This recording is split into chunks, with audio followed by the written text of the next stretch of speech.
बोलो जयकारा बोल मेरे श्री गुरु महाराज की जय। बोलो साचे दरबार की जय। बोलो श्री सतगुरुदेव भगवान की जय।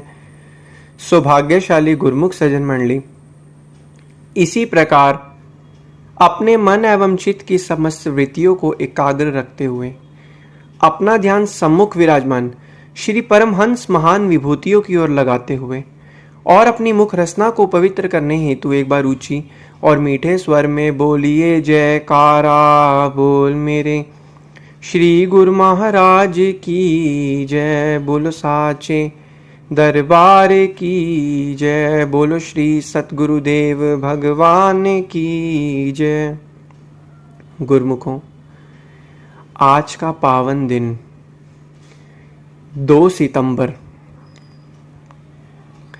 आज के दिन हमारे श्री श्री 108 श्री सतगुरुदेव महाराज जी, श्री पंचम पातशाह जी महाराज जी का शुभ साधु चोला दिवस है। इस उपलक्ष्य में सभी गुरुमुखों को लाखों लाख बधाई हो। बोलो जयकारा बोल मेरे श्री गुरु महाराज की जय। बोलो साचे दरबार की जय। बोलो श्री सतगुरुदेव भगवान की जय। आए हैं धुरधाम से जो लेकर संदेश परमारथ का, वह घट में ही सब जानत है, यह खेल बना सब स्वार्थ का। नहीं किसी के बंधन में बंधते, देते हैं ज्ञान यथार्थ का। अवतार धरे उपकारक बन, है पाठ पढ़ा निस्वार्थ का। बढ़ते हैं अपने पथ पर ही और सदा लक्ष्य पर ध्यान धरे, फिर उनकी उपमा का कोई किसी जुबां से कैसे बयान करे। गुरुमुखों, हमारे पंचम पातशाह महाराज जी सभी गुरुमुखों के दिलों के शहंशाह श्री सतगुरुदेव महाराज जी ने अपने जीवन में एक भी पल रेस्ट नहीं किया। उन्होंने भक्ति परमारथ के पथ पर हमेशा आगे से आगे बढ़कर आनंदपुर दरबार का झंडा देश में नहीं विदेश में भी लहराया है। आनंदपुर दरबार को आगे से आगे बढ़ाया है। घर घर में जगह जगह पर आनंदपुर दरबार के आश्रम बनाए, जिससे गुरुमुख जन भक्ति परमारथ का लाभ उठा सके। और गुरुमुख जन जो मानसिक पीड़ा और मानसिक अशांति से परेशान हैं, वो इन आश्रमों पर आकर भक्ति परमारथ का लाभ उठाकर अपना जीवन आनंद में बिता सके। गुरुमुखों, एक बार की बात है, जब आप श्री अनंतपुर में लौट आए और 4 जून सन 1953 को श्री चरणों में विनय कर सर्वस्व समर्पण कर शरणागत हो गए। कुछ समय पश्चात आपके पिताजी श्री दर्शन के लिए श्री आनंदपुर आए। उन्होंने श्री सतगुरुदेव महाराज जी के श्री चरणों में विनय की, प्रभु, यह तो धन धान्य ऐश्वर्य संपदा सबको छोड़कर फकीर बन गया है। श्री वचन हुए कि हमने तो इन्हें सब संपदाओं का मालिक बना दिया है। इस रहस्य को उस समय किसकी इतनी बुद्धि थी जो समझ सके। केवल एक लीला का रूप समझकर इस रहस्य पर विचार ही ना किया, जो श्री वचनानुसार आज सब पर प्रकट है। श्री आनंदपुर में शरणागत होकर आप श्री दरबार की सेवा हित चित से करने लगे।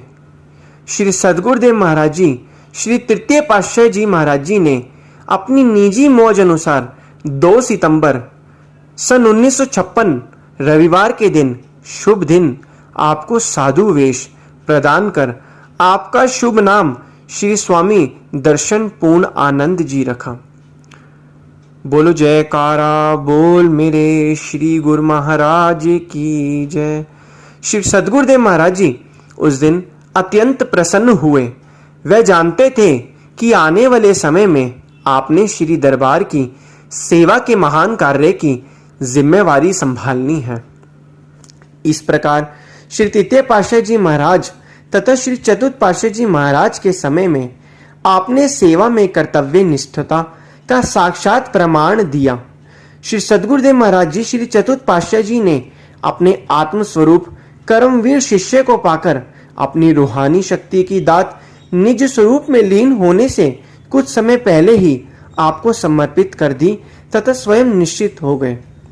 तो गुरुमुखों, आज का ये जो शुभ दिन है 2 सितंबर सन 1956 को हमारे श्री सद्गुरुदेव महाराज जी दिलों के शहंशाह श्री पंचम पातशाह महाराज जी को साधु चोला मिला था। गुरुमुखों, अगर देखा जाए महापुरुषों की जितनी भी हम बातें करें, लीलाएं सुने, जितनी भी हम महापुरुषों की बातों को श्रवण करें उतनी कम है, क्योंकि महापुरुषों के द्वारा जो हम पर, हमारे जीवों पर उपकार किया गया है, उसका ये जीव जो है उपकार इस जन्म में तो क्या, आगे आने वाले जन्मों में भी नहीं चुका सकता।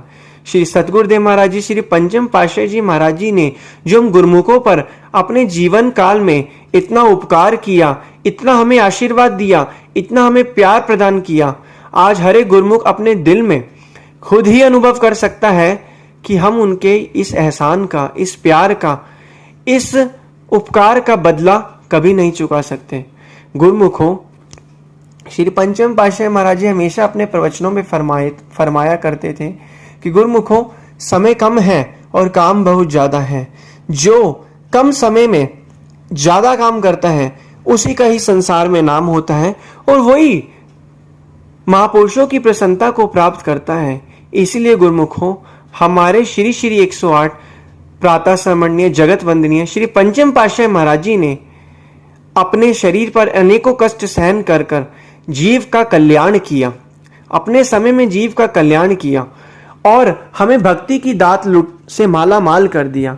और हमें बस उनके एक ही प्रवचन है कि गुरुमुखों, ये जन्म आत्म कल्याण के लिए ही मिला है। इसमें 5 नियम की पालना करनी है कि श्री आरती, पूजा, सेवा, सत्संग, सुमिरन, दर्शन, ध्यान श्रद्धा सहित निसेवन जो करे निश्चय हो कल्याण। गुरुमुखों, ये जन्म नहीं मिला यूं ही गंवाने के लिए, गरीमत ये वक्त मिला है प्रभु को पाने के लिए। हमारे दिलों के शहंशाह जो आज भी हमारे दिलों पर राज करते हैं, आज हमारे वो अंग संग हैं, उनके द्वारा बताए गए नियमों पर चलकर ही हम उनकी प्रसन्नता को प्राप्त कर सकते हैं। अनंतपुर दरबार का आज हम जो नजारा देख रहे हैं, ये कैसा नजारा है? इतना खूबसूरत नजारा, बैकुंठ धाम का नजारा, ये किसने करा है? ये हमारे श्री परमहंसों की द्वारा किए गए महान उपकार है, उनके द्वारा किया गया अथक परिश्रम है, उनके द्वारा दिया गया हमें उपकार है कि यहाँ पर जन जन का कल्याण हो पाए, आने वाले समय में रूह का कल्याण हो पाए, लोग यहाँ पर आकर भक्ति, परमार्थ और आनंद को प्राप्त कर पाए। तो गुरुमुखों, समय बहुत बीतता जा रहा है, बहुत रफ्तार से बीत रहा है। हमें हर एक समय की कीमत को जानना है। हमें हर एक समय की कीमत को जानते हुए अपने समय को सही जगह पर लगाना है और उसका सदुपयोग करना है, तभी हम महापुरुषों की प्रसन्नता को प्राप्त कर पाएंगे। बोलो जयकारा बोल मेरे श्री गुरु महाराज की जय, बोलो साचे दरबार की जय, बोलो श्री सतगुरुदेव भगवान की जय।